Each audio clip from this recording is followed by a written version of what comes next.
తెలుగు రాష్ట్రాల్లో అతిపెద్ద lift manufacturer lifts ట్రై.com dealership కూడా ఇవ్వబడును. నమస్తే ఉమాదేవరకొండ గారు. నమస్తే అమ్మా. ఆశ్లేష నక్షత్రం వారి కనుక మనం చూసుకుంటే ఈ సంవత్సరాంతంలో ఏమైనా మార్పులు చేర్పులు ఉండే అవకాశం ఉంటుందా? అసలు ఆశ్లేష నక్షత్రం యొక్క స్వభావాలు ఏంటి? ఆశ్లేష నక్షత్రము జ్యోతిష్ శాస్త్రంలో ఆశ్లేష నక్షత్రము సర్ప నక్షత్రంగా పేర్కొన్నారు. మనకు ఆకాశంలో ఇది ఎలా కనబడుతుంది ఆశ్లేష నక్షత్రం అని అంటే అండి, ఆశ్లేష సర్పారుతు అంటారు. అంటే మనకు ఆకాశంలో కర్కాటక రాశి యొక్క తారల గుంపులో సర్ప ఆకృతిలో, అంటే పాము ఎలా అయితే ఉంటుందో ఆ ఆకృతిలో 6 తారలు ఉంటాయట. అంటే 6 నక్షత్రాలు, 6 లైట్స్ అనేవి కనబడతాయి. దాన్ని మనం ఆశ్లేష నక్షత్రం కింద కర్కాటక రాశిలో ఉన్న ఆశ్లేష నక్షత్రాన్ని గుర్తించవచ్చు. ఇది కర్కాటక రాశిలో 16.40 డిగ్రీల దగ్గర నుంచి 30 డిగ్రీల దాకా ఉంటుంది. ఇది ఆశ్లేష నక్షత్రము.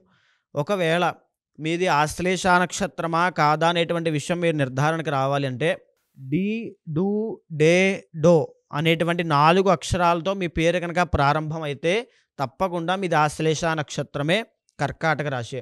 అయితే ఇక్కడ నేను చెప్పేటువంటివి ఆశ్లేష నక్షత్రము, సర్ప నక్షత్రము, అధిదైవము సర్పము. అదేవిధంగా ఆశ్లేష నక్షత్రానికి గ్రహాల్లో బుధుడు ఆధిపత్యం వహిస్తూ ఉంటాడు, రాశిరీత్యా చంద్రుడు ఆధిపత్యం వహిస్తూ ఉంటాడు. సో ఎప్పుడైతే ఈ కాంబినేషన్ ఉందో, ముందుగా నేను చెప్పే ఆశ్లేష నక్షత్రం వాళ్ళు కోపం తగ్గించుకోవాలి. సో ఈ కోపము, ఈగో, లేకపోతే ఆ షార్ట్ టెంపర్ ప్రాబ్లం అవ్వచ్చు, వీళ్ళకి జన్మతః ఉంటాయి, చిన్నప్పటి నుంచి పుట్టుకతో వస్తాయి.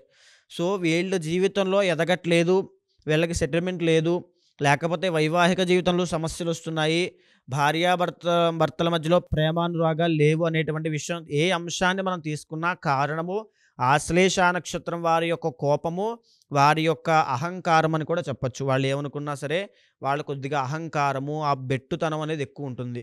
నా మాటే నగ్గాలి, నాదే పై చేయి అవ్వాలి, నేను ఎందుకు సారీ చెప్పాలి, నా తప్పు లేనప్పుడు నేను ఎందుకు తల వంచాలి అనేటువంటి స్వభావము ఆశ్లేష నక్షత్రానికి ఎక్కువగా ఉంటుంది. సో ఒక పట్టాన దీనికి వాళ్ళు లొంగరు, వాళ్ళు అనుకునేటువంటి బాణీలోనే వెళ్ళిపోతారు. స్ట్రైట్ ఫార్వర్డ్గా మాట్లాడడం, ఎస్ఆర్ నో, అవతల వాళ్ళు ఏమనుకుంటారు అనేటువంటి విషయం కూడా ఉండదు. సో ఇదంతా ఒక రకంగా చెప్పాలి అంటే లోపల ఒకటి బయట ఒకటి మాట్లాడే మ్యానిపులేటింగ్ ఇది కాదు దీని స్వభావం.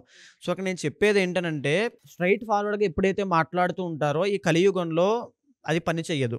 ఈ నేటి సమాజానికి, స్వభావానికి అది పనిచేయదు. లౌక్యం అనేది అవసరం, నవ్వుతూ మాట్లాడాలి, నవ్వుతూ చెప్పాలి ఏ విషయం చెప్పినా. సో ఆ లౌక్యం అనేది ఆశ్లేష నక్షత్రం వాళ్ళు కొంచెం లోపిస్తూ ఉంటుంది. సో ముఖ్యంగా ఆశ్లేష నక్షత్రం వాళ్ళు ఎప్పుడైతే బుధుడు చంద్రుడు కలయిక కూడా ఉందో చాలా క్యాలిక్యులేటివ్గా ఉంటారు. అంటే జీవితం మీద వీళ్ళు వేసే క్యాలిక్యులేషన్స్ ఒక స్థాయిలో ఉంటాయి, కానీ వీళ్ళు మాత్రం జీవితంలో చాలా తక్కువ దాంట్లో. ఎందుకనంటే ఇప్పుడు మనకు ఒక ఉదాహరణ చెప్తానండి. మనకి ఒక ఆఫీస్ అనేది ఉంది, అక్కడికి వెళ్తే మనకు 1 కోటి రూపాయలు వస్తాయి అనుకోండి, మన జీవితం సెటిల్ అయిపోతుంది. అక్కడికి వెళ్తే 1 కోటి రూపాయలు వస్తాయి, సెటిల్ అయిపోతుంది. ఇది మన జీవిత లక్ష్యం అనుకోండి. అక్కడికి వెళ్ళాలని బయలుదేరేటువంటి క్రమంలో వీచ్ ఎవరికి వెళ్ళేటప్పటికి ఎవరో గొడవ పడతాడు మనతో, లేదా ఆశ్లేష నక్షత్రం వాళ్ళతో ఏదో ఒక మాట అంటాడు. ఇతనితో మనకెందుకు, మనం వెళ్తే మన లైఫ్ బాగుంటుంది కదా అని వెళ్ళిపోయాడు అనుకోండి, లైఫ్ సెట్ అయిపోతుంది.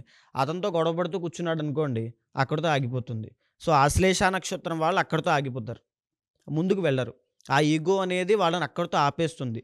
సో ఆశ్లేష నక్షత్రం వాళ్ళకి నేను ఇచ్చేటువంటి సలహా, కొద్దిగా కోపాన్ని అదుపు చేసుకోవాలి. ఆ కోపంలో ఉన్నప్పుడు తమాయించుకుని ఆ అహంకారాన్ని కొంచెం తగ్గించుకుని వెళితే జీవితంలో మీకు ఉండేటువంటి క్యాలిక్యులేషన్స్కి, మీకు ఉండేటువంటి శ్రద్ధ, కాన్సన్ట్రేషన్కి మీరు వేరే స్థాయిలో ఎక్కడ ఉంటారు. ఓకే.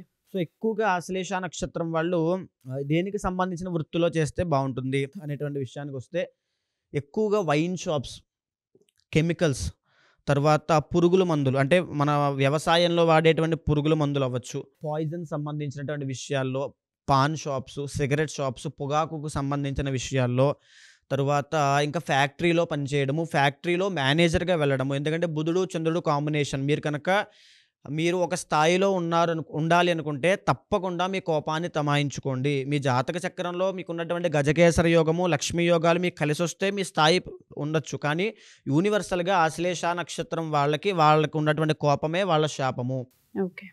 ఈ రకమైనటువంటి వృత్తుల్లో, లేకపోతే గ్యాంబ్లింగ్స్, స్టాక్ మార్కెట్, తర్వాత పేకాట్లు అంటే ఈ రకమైనటువంటి ధోరణిలో వాళ్ళ యొక్క ఆలోచన ఏంటంటే షార్ట్‌కట్‌లో సంపాదించాలి. బుధుడు, చంద్రుడు ఎప్పుడైతే ఉన్నారో షార్ట్‌కట్‌లో సంపాదించాలి.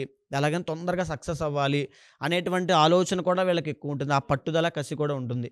సో, చెప్పాను కదా! వాళ్ళకున్నటువంటి శాపం వల్ల వాళ్ళు ఎదగలేరు. ఇంకా చెప్పాలంటే 2025 సంవత్సరంలో ఎలా ఉండబోతోంది. ఆశ్లేష నక్షత్రము కర్కాటక రాశికి చెందింది కాబట్టి పుష్యమి నక్షత్రం లాగానే మార్చి 30 దాకా అష్టమ శని దోషం వీళ్ళని వేధిస్తూ ఉంటుంది. సో, వీళ్ళు అష్టమ శని దోషం కారణంగా మార్చి 30 దాకా కూడా వాహన ప్రమాదాల విషయంలో ఆరోగ్యపరంగా అవ్వచ్చు, ఆర్థికంగా కూడా అవ్వచ్చు. మార్చి 30 దాకా మీరు ఎలాంటి ఇన్వెస్ట్‌మెంట్లు చేయొద్దు. ఎందుకంటే కర్కాటక రాశిలో ఇప్పుడు కుజుడు స్తంభించి ఉన్నాడు కాబట్టి ఎలాంటి నిర్ణయాలు, ముఖ్యమైన నిర్ణయాలు తీసుకోవద్దు. వివాహం విషయంలో అవ్వచ్చు, శుభకార్యాల విషయంలో అవ్వచ్చు, లేకపోతే డబ్బు పెట్టేటువంటి విషయంలో అవ్వచ్చు, ఆరోగ్యపరంగా మీకు ఏదైనా ఇబ్బంది కలుగుతోంది, ఇప్పుడిప్పుడే ఆరోగ్య సమస్యలు మొదలవుతున్నాయంటే వాటిని నెగ్లెక్ట్ చేయొద్దు. అది మైనర్ ప్రాబ్లమ్‌గా మీకు అనిపించినా రాబోయేటువంటి రోజుల్లో అది మేజర్ ప్రాబ్లమ్ అయిపోతుంది. అలాంటి రోజులు ఇవి. సో, మార్చి 30 దాకా మీరు చాలా అప్రమత్తంగా ఉండాలి. మార్చి 30 దాటిన తరువాత ఎప్పుడైతే గురుడు మే 15వ తారీఖున మిథునంలోకి ఎంటర్ అవుతున్నాడో అక్కడి నుంచి వీళ్ళకి కొంచెం విపరీతమైన ఖర్చులనేవి ప్రారంభమవుతాయి. అంటే చేతిలో డబ్బులనే ఇన్కమ్ కూడా సోర్స్ పెరుగుతుంది. దాంతోపాటు ఖర్చు కూడా పెరిగిపోతుంది. సో, ఎప్పుడైతే ఖర్చు అనేది విపరీతంగా పెడుతూ ఉంటారో ఆటోమేటిక్‌గా ఆర్థికంగా ఇబ్బందులు అనేవి స్లోగా టైట్ అవుతూ ఉంటాయి. ఇబ్బందులు వస్తూ ఉంటాయి. అక్టోబర్‌కి వచ్చేసరికి ఎప్పుడైతే అక్టోబర్ 18వ తారీఖున గురుడు మళ్ళీ కర్కాటకంలోకి వస్తున్నాడో వీళ్ళకి మళ్ళీ ఆ అదృష్ట యోగం పట్టబోతోంది. వివాహం చేసుకోవాలి అనుకుంటే మీకు అక్టోబర్ నెల నుంచి చాలా బాగుంటుంది. 2025 విశ్వావసునామ సంవత్సరంలో అక్టోబర్ నెలలో మీకు ఆ శుభకార్యాలు అవ్వచ్చు, సంతాన యోగం అవ్వచ్చు, జీవితంలో సెటిల్ అయ్యేటువంటి యోగం అవ్వచ్చు. ప్రతిదీ కూడా గురుడు మీరు న్యాయ పోరాటం చేస్తున్నారు, మీకు ఏదో గొడవ తగాదా ఉంది, కోర్టు వ్యవహారాల్లో ఉన్నారనుకోండి, అక్టోబర్ 18వ తారీఖు తర్వాత ఖచ్చితంగా మీకు విజయం పొందుతారు. ఓకే. సో, తర్వాత డిసెంబర్ నెలలోకి వచ్చేసరికి కొంచెం ఆరోగ్య సమస్యలు అనేవి వేధిస్తూ ఉంటాయి. ఎలా లేదన్నా ఆశ్లేష నక్షత్రం వాళ్ళకు ఉండేటువంటి క్యాలిక్యులేషన్‌కి, వాళ్ళకుండే మైండ్ సెట్‌కి వాళ్ళు కొన్ని దోషాలు సవరించుకుని, వాళ్ళు కొన్ని పర్సనల్‌గా వారి యొక్క అంతఃశత్రువులైన కామ, క్రోధ, లోభ, మోహ, మదమాత్సర్యాలను తమాయించుకుంటే వాళ్ళ జీవితంలో చాలా విజయం సాధిస్తారు. చాలా మంది రాసులు వాళ్ళకి చూసుకున్నా, నక్షత్ర వాళ్ళకి చూసుకున్నా చాలా మంది ఆరోగ్య సమస్యలతో, వ్యాపార సమస్యలతో, ఆర్థికంగా చాలా మంది ఇబ్బందులు పడుతూ ఉంటుంటారు. వాళ్ళకంటూ కొన్ని పూజలు ఉంటూ ఉంటాయా? అవి చేయడం వల్ల మనకి ఏమైనా ఫలితం ఉండే అవకాశం ఉంటుంది అంటారా? జాతకరీత్యా ఒకసారి మిమ్మల్ని కలిసి మా రాశి వారికి ఈ విధంగా ఉంది, మా నక్షత్రం వారికి ఈ విధంగా ఉంది, మేము అంతర్గత జాతకం చూపించుకొని పూజలు చేయించుకోవాలనుకుంటున్నాం, లేదా ఒకసారి మా రాశి వారికి ఏ విధంగా ఉందో కలవాలనుకుంటున్నాము అని అడిగే వాళ్ళు ఉంటుంటారు. వాళ్ళందరికీ మనం టైం ఇవ్వచ్చా? యూనివర్సల్‌గా ప్రొడిక్షన్ అండి ఇది. అంతర్గత జాతకంలో మిగిలిన 50% అనేది నిర్ణయించబడుతుంది. వాళ్ళ జాతకంలో గజకేసర యోగము, లక్ష్మీ యోగము, చంద్రమంగళ యోగము, లేకపోతే కాలసర్ప దోషము, కుజదోషము, ఇలాంటివి ఏవైనా దోషాలు, యోగాలు రెండింటిని గమనించిన తర్వాత వాళ్ళు ఏ ఫీల్డ్‌లోకి వెళ్తే బాగుంటారు, ఆ మనిషి సక్సెస్ అవ్వాలంటే ఏం చెయ్యాలి, ఏ పూజ చెయ్యాలి.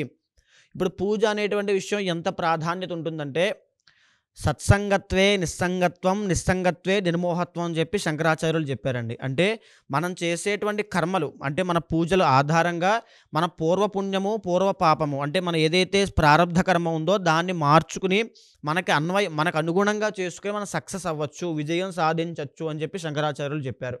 ఆ విధంగా ఏ పూజ చెయ్యాలి, ఏ పూజ పడితే ఆ పూజ చేసేస్తే, అంటే మందు తలనొప్పి వస్తున్నప్పుడు కాలికి మందు వేసాం అనుకోండి, అది పనిచేస్తుందా? పనిచేయదు.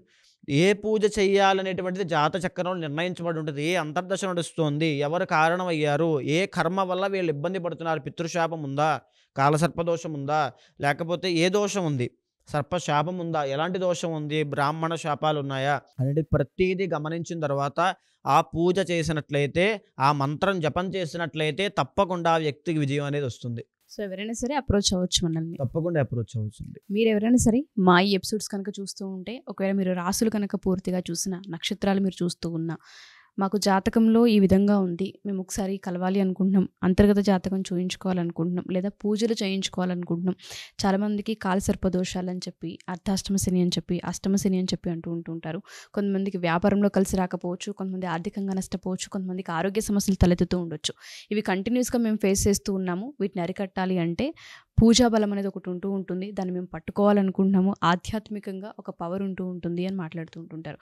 అందులో కనుక మీరు ఒకవేళ తెలుసుకొని మీరు పూజలు చేయించుకోవాలనుకున్నా, జాతకం చూపించుకోవాలి అనుకున్నా, కింద స్క్రోల్ అవుతున్న కాంటాక్ట్ నెంబర్ని కాంటాక్ట్ చేయొచ్చు. థ్యాంక్ యూ అండి. Thank you so much. నమస్తే.